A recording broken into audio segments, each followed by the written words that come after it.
Jadi kedua-dua pihak ini memang bekerja sama sehingga akhirnya kita bisa melihat keberhasilan pemerintah Malaysia dalam menangani masalah COVID ini. Tapi dia di sini seperti kita lah, menyuruh tu dengan penyuruh. Ya, kalau kita menyuruh ya dengan penyuruh lah. Kalau menyuruh kosong aja kan susah dilaksanakan. Di strata pendapatan di atas 4.000 mereka nggak dapat. Kalau di bawah 4.000 tapi di atas 2.000 mereka dapat sekian. Kalau di bawah 2.000 mereka dapat lebih banyak.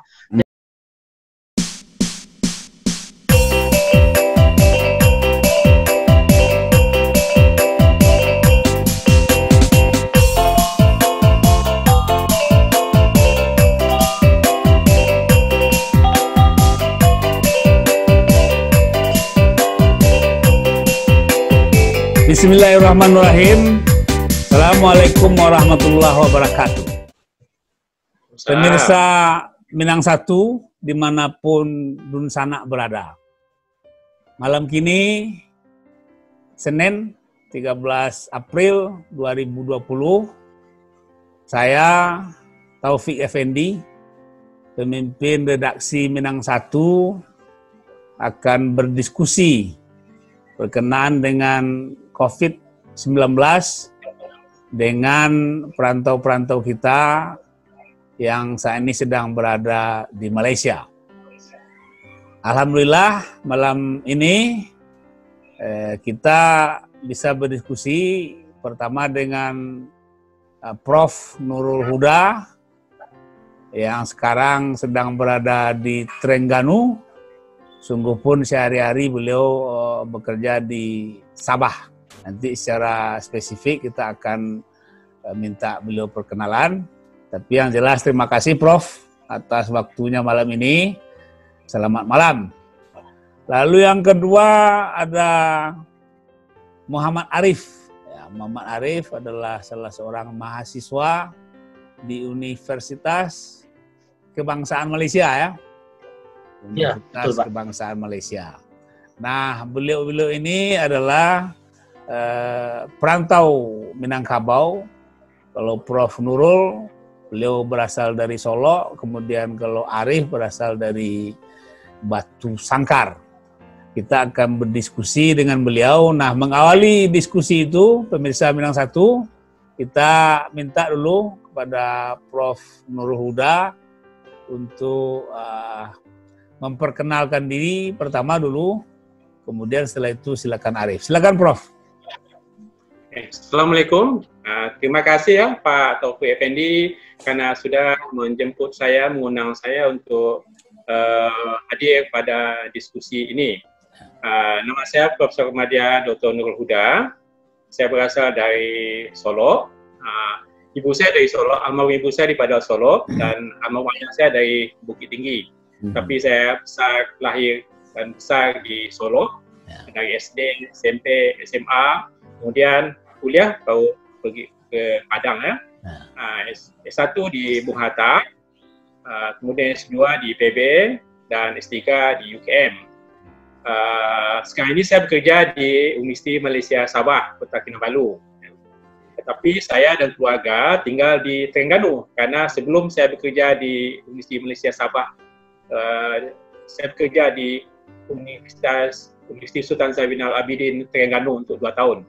Sebelum tu saya bekerja di Universiti Sains Malaysia selama 13 tahun. Jadi saya ni, ya kita ni orang Minang ya, suka merantau ya, menikmati keindahan ciptaan Tuhan ya. Jadi kita merantau ke mana-mana. Jadi bidang saya adalah ilmu pangan dan gizi.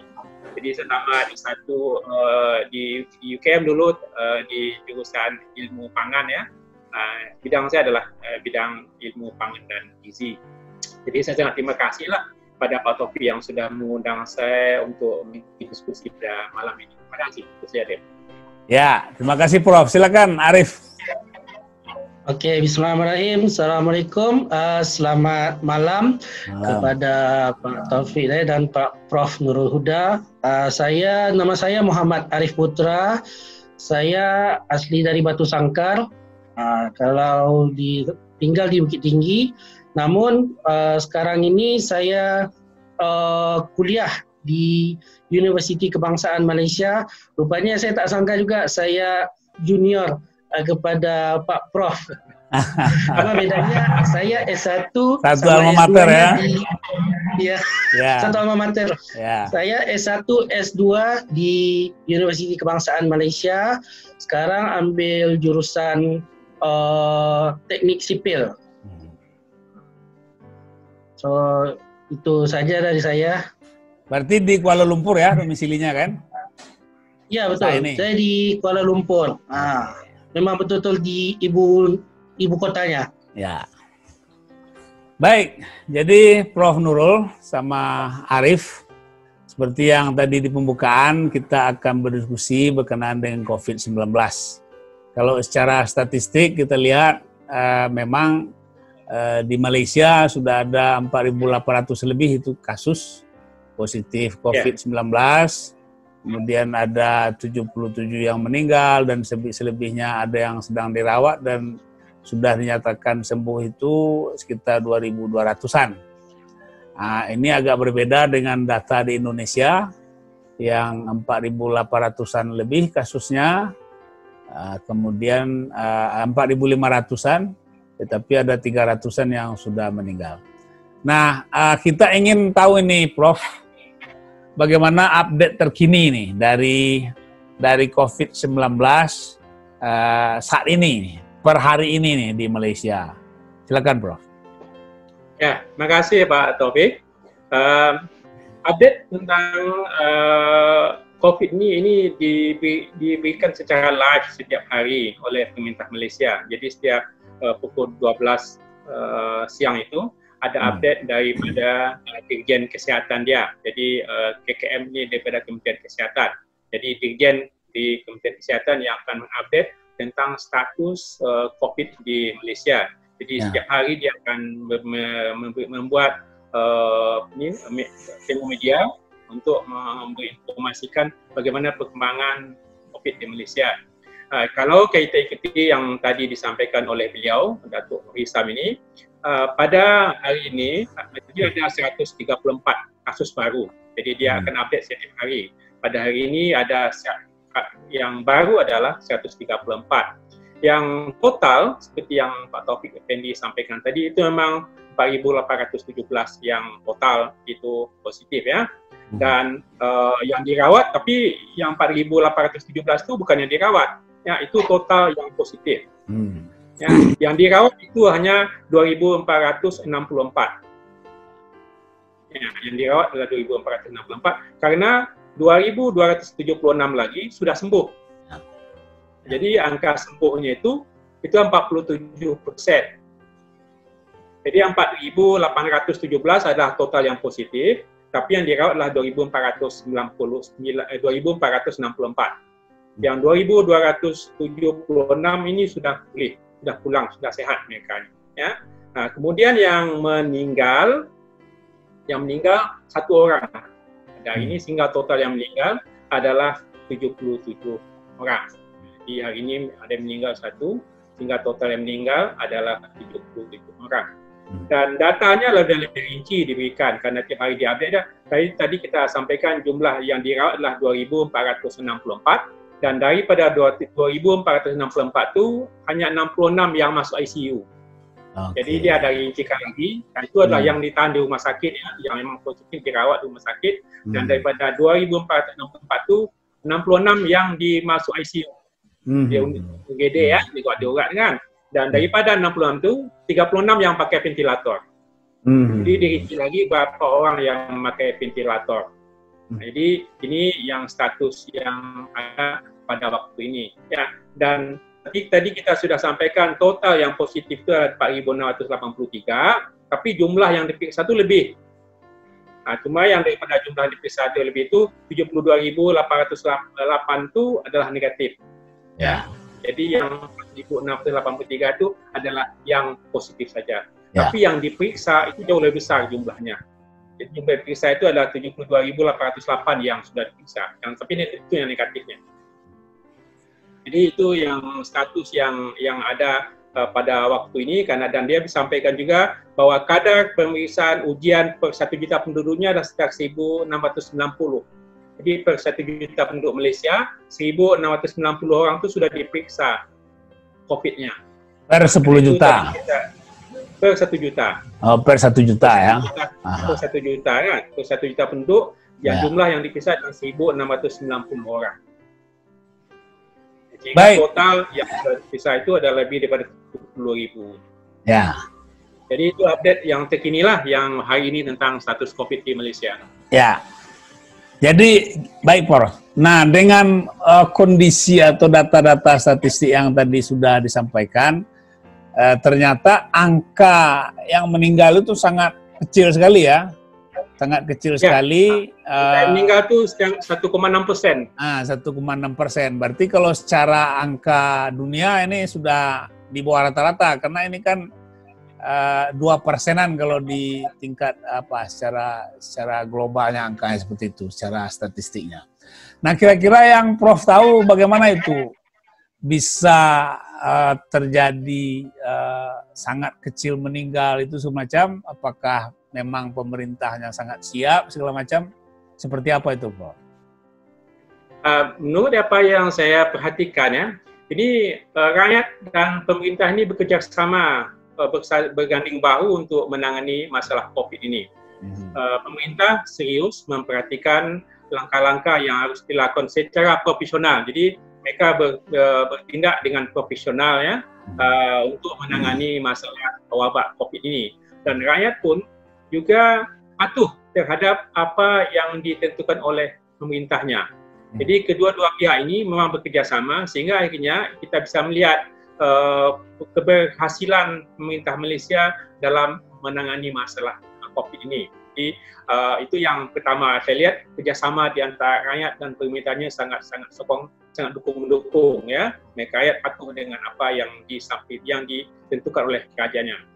Pemerintahnya pun itu satu suara. Jadi pemerintahnya jelas perintahnya dari siapa. Jadi kalau untuk masalah COVID hanya 2 orang saja yang berbicara.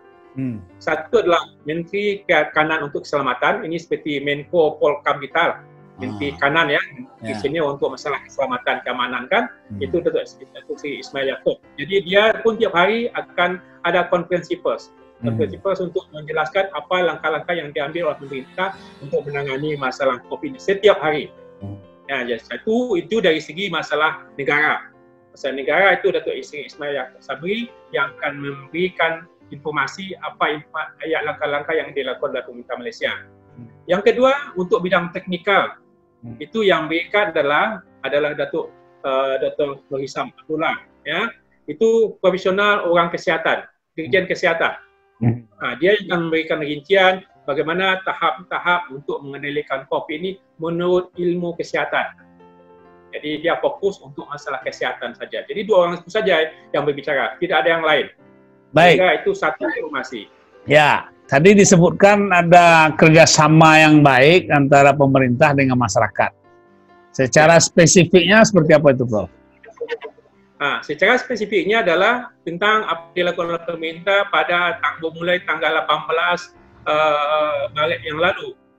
Jadi tanggal 16 Perdana Menteri itu mengumumkan pukul 10 malam, mengumumkan langkah yang akan diambil pada tanggal 18. Jadi tanggal 16 malam dia pidato, Perdana Menteri Tan Sri Muhyiddin Yassin berpidato untuk mengambil langkah-langkah disebut dengan PKP. Jadi adalah Perintah Kawalan Pergerakan. Jadi dia tidak sebut sebagai lockdown. Ini adalah kawalan, jadi restricted movement order. Jadi perintah untuk menyekat, mengawasi orang bergerak ya. Jadi dia beri tempoh 1 hari untuk free, untuk persiapan. 18 baru dilaksanakan Perintah Kawalan Pergerakan tersebut. Jadi ada waktu 1 hari semalam untuk rakyatnya untuk bersiap sedia bahwa besok tanggal hari Selasa itu tidak bisa ikut kata kita saja mau kemana-mana. Jadi sudah dibatasi untuk pergerakan dengan rincian apa yang boleh, apa yang tidak boleh. Jadi sehingga rakyat bersedia, mereka bersedia, dia tahu dengan peraturan dan mengikutinya. Ya, secara general rakyat patuh dengan himbauan yang diberikan oleh Perdana Menteri bahwa perlu untuk mengekang pergerakan supaya wabak ini tidak semakin menyebar. Nah, saya ingin ke Arif ini. Dengan adanya tanggal 16 malam itu, pengumuman dari Perdana Menteri tentang PKP itu diberi tenggat waktu 2 hari, kemudian dilaksanakan. Nah, sebagai seorang mahasiswa yang mungkin berada di lingkungan kampus segala macam, bagaimana Arif melihat itu? Apakah dari 2 hari yang ada tadi itu cukup waktu sehingga pas di tanggal 18 semua hal-hal yang diperintahkan oleh Perdana Menteri itu dalam rangka pembatasan pergerakan orang, mobilisasi orang itu bisa terpenuhi. Silakan, Arif. Oke, saya melihat dari sudut universitas saya yaitu UKM, di mana sehari atau 2 hari sebelum pengumuman daripada Perdana Menteri, yaitu pada hari Minggu tanggal 15 Maret, waktu itu satu surat perintah dari atasan pihak Chancellor UKM, dan Chancellor UKM mengumumkan bahawa semua kuliah harus diselesaikan dalam waktu minggu tersebut. Namun pengumuman tersebut berubah ke semua perkuliahan dan administrasi dihentikan bermulai hari Rabu. Jadi terakhir hari Selasa, semua kuliah, semua administrasi perkantoran itu hari terakhir. Kemudian mulai tanggal 18 itu yaitu hari Rabu, waktu itu mahasiswa yang masih tinggal di UKM, mereka ragu-ragu mau pulang ke kampung halaman atau tetap tinggal. Soalnya kalau mau pulang kan ramai nanti berkumpul di stasiun bas. Apalagi ada stasiun bas ini memang betul-betul dia center. Mau ke utara, ke timur, ke selatan. Takut nanti tumpuan, fokus ramai orang di stasiun bas itu nanti takut penyebaran COVID-19 itu. Jadi mahasiswa tersebut ada yang memilih untuk tinggal dulu, mungkin memilih pulang pada akhir bulan Maret. Tapi rupanya lama-kelamaan makin bertambah PKP seperti Pak Prof nyatakan tadi. Jadi mahasiswa-mahasiswa ini mereka tidak ada pilihan. Mereka terpaksa tinggal di asrama masing-masing. Jadi pihak universitas bertindak seperti mengambil bacaan suhu temperatur para mahasiswa. Jadi kalau ada yang mau masuk ke kawasan kampus, mereka harus minta surat izin daripada pihak kampus itu sendiri, dan tergantung adakah itu diluluskan atau tidak. Nah, dikaitkan dengan perkuliahan, PKP itu apa-apa saja yang tidak boleh itu? Tidak ada kuliah? Untuk sekarang ini semua kuliah nggak ada semua kuliah dijalankan. Kalau untuk di UKM, cuma ada beberapa universitas juga di Malaysia yang menjalankan kuliah secara online. Tapi untuk terutamanya khusus kepada fakultas saya, itu fakultas teknik, memang nggak ada semua kelas online. Adakah itu seperti tutorial atau masuk hantar tugas-tugas. Jadi pelajar memang diberikan waktu untuk istirahat. Adakah itu istirahat di rumah masing-masing atau istirahat di asrama mereka, sehingga waktu yang ditentukan. Oke. Sekarang saya menambahkan Pak Taufik ya. Silakan Prof. Jadi kebijakan yang dilakukan oleh universitas itu adalah pada waktu PKP ini mulai dilaksanakan itu sudah hampir mendekati tempo mid semester. Jadi kan kita ada kuliah 14 minggu misalnya kan, ini sudah habis ke mau mid semester lagi. Ya. Jadi begitu mid semester, jadi ada tempo lagi 1 minggu mau mid semester. Jadi pada waktu mid semester itu sudah dilakukan, pada waktu kuliah terakhir untuk mid semester 1 minggu itu kemudian PKP dilakukan. Jadi seharusnya mahasiswa akan ujian mid semester, persiapan untuk ujian mid semester. Tapi karena terjadinya PKP ini dan kemudian tidak menghindarkan supaya tidak ada kontak antara mengurangkan tugas-tugas mahasiswa supaya dia bisa istirahat, maka cuti mid semester yang 1 minggu itu jadikan 10 minggu, dipanjangkan. Sehingga cuti akhir tahun tuh yang libur kita yang 2 bulan setengah itu dijadikan sekarang cutinya. Oke. Kuliah yang pertengahan yang setengah semester lagi itu bulan Juni dilakukan. Jadi ditukarkan. Biasanya kan ada libur panjang Juni, Juli, Agustus ya. Itu libur panjang itu ditukar pada sekarang. Sehingga mahasiswa dia tidak perlu repot-repot diberikan tugas-tugas lagi. Mereka diminta untuk beristirahat supaya mereka bisa mempertahankan kesehatannya. Nanti kan repotnya kalau kuliah dipaksakan juga sementara keadaan tidak begitu lagi sekarang. Malah sekarang yang difokuskan adalah bagaimana menjaga mental kita lagi, emosional kita. Karena sekarang ini kita kan berkurung. Jadi sekarang ini difokuskan supaya kesehatan mental, supaya kita jangan terganggu segi mentality kita. Jadi itu yang tambahan saya daripada Arif dan pada Pak Taufik Effendi. Jadi libur yang 1 minggu itu jadikan 10 minggu. Baik, Prof. Sehingga nanti masuk kuliah lagi bulan Juni lagi. Tadi kita kan bicara ada arahan yang cepat dari pemerintah, ada PKP namanya. Kira-kira secara detail PKP itu isinya apa aja? Mungkin yang pertama dia mengatur seperti ini, mengatur terhadap masyarakatnya, mengatur terhadap pemerintahan di daerahnya, mengatur terhadap rumah sakit dan para medisnya, atau seperti apa itu, Prof? Yang dari isi maklumat PKP itu. Apa kepanjangan tadi? Perintah Kawalan pergerakan. Perintah kawalan pergerakan. Jadi inti dari perintah kawalan pergerakan itu memang untuk membatasi pergerakan orang. Karena ini kan orang yang membawa dia kan multiple effect ya. Satu orang nanti bisa mengkontaminasi 2 orang, 2 orang jadi 4 jadi 8 jadi 16, tidak jumlahnya menjadi tidak terkendali. Nah, jadi langkah-langkah PKP itu adalah tujuannya adalah untuk membatasi pergerakan. Jadi, tapi dia di sini seperti kita lah, menyuruh itu dengan penyuruh. Kalau kita menyuruh ya dengan penyuruh lah. Kalau menyuruh kosong aja kan susah dilaksanakan. Nanti misalnya kan kalau misalnya orang dibatasi pergerakannya, bagaimana pekerjaannya? Bagaimana dengan ini teknisnya kan? Jadi itu kan harus diselesaikan teknikalnya. Jadi jangan menyuruh orang tanpa ada bantuan teknikalnya. Jadi yang PKP itu memang dia akan membatasi pergerakan orang. Dan juga hanya urusan-urusan yang esensial saja yang dijalankan. Urusan-urusan yang esensial yang penting. Jadi bank penting ya, Pertamina penting ya, PLN penting. Jadi hanya urusan-urusan yang penting saja, badan-badan kementerian penting saja yang belum beroperasi. Universitas, sekolah itu semua diliburkan, cuti. Ya. Kalau dia yang tidak esensial itu tidak boleh buka. Jadi kalau kedai, misalnya kan toko elektronik tidak esensial, itu tutup kan. Kedai-kedai handphone tutup, ya. Kedai buku tutup, kedai kain, buku, mall tutup, semua tutup. Yang esensial hanya kedai makanan, karena orang harus makan. Karena itu dia pada perintah kawalan pergerakan itu mereka sudah mengatur apa yang boleh bisnis yang boleh jalan, apa yang bisnis yang tidak boleh jalankan. Karena nanti kalau tidak ditutup, nanti orang akan ramai juga, akan pergi juga ke pasar. Jadi mereka datang dengan skim penjelasan apa bagian yang boleh jalan, apa bagian yang tidak boleh jalan.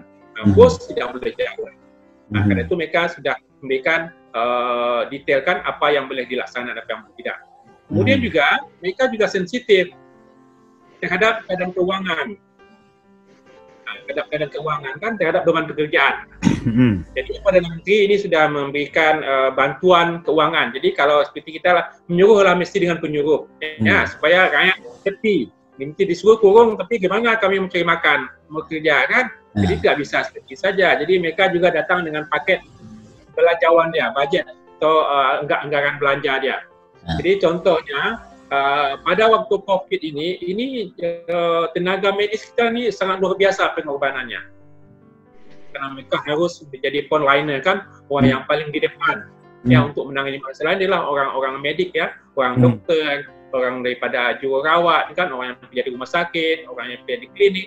Ini luar biasa dan itu harus disokong oleh kerajaannya. Karena itu untuk memberikan penghargaan kepada frontliner ini, orang di depan ini, maka pemerintah ini memberikan tunjangan RM600 untuk mereka ini, seperti bonus mereka. 1 bulan? Ya. RM600 sebulan? Sebulan.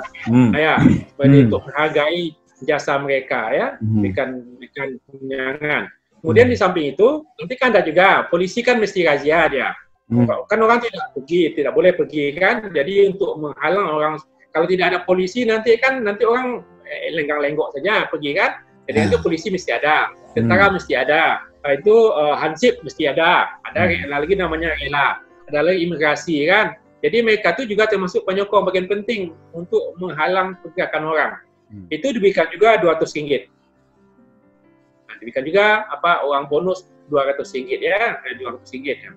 Kemudian kan ada masyarakat kita ini mungkin pendapatannya menjadi terjejas karena tidak bisa berjualan kan, tidak bisa pasarkan. Jadi mereka yang terdampak secara ekonomi kan, ya. Misalnya dia kedai kain, kan tidak bisa buka kedai kain, atau mereka kedai buku kan, jadi tidak bisa buka kedainya. Maka kalau pendapatan isi rumah itu antara di bawah RM4.000, di bawah RM4.000 ini di bawah 15 juta lah kan. Jadi meminta beri duit RM1.600. Oh, kalau di bawah RM4.000? 12 juta. Di bawah RM4.000 diberi duit RM1.600. Oh, diberi duit oleh pemerintah? Ya, tambah aja duit RM1.600. RM1.600 sebulan? RM1.600 ya, RM1.600. Oke, ya. Sebulan. One off. Ini one off namanya, one off saja. One off satu kali beri ya. Oh, satu kali RM1.600 satu kali beri ya. Karena mereka juga tak tahu nih apakah sebulannya habis lah kan. Kalau 2 bulan lagi mereka akan pikirkan lagi, cuma one off namanya. Mereka juga tidak ingin ini lama-lama kan. Kemudian kalau gajinya antara RM4.000 dengan RM8.000 itu diberikan one off RM1.000. Nah, jadi kalau gaji makin tinggi ya dikurangkan RM1.000 kan. Kemudian juga ada yang ini kan untuk berkeluarga, ada juga orang yang tidak berkeluarga, bujang kan, yang belum lagi kawin, tapi dia bujang. Belum kawin, tapi penghasilannya di bawah 2.000 misalnya.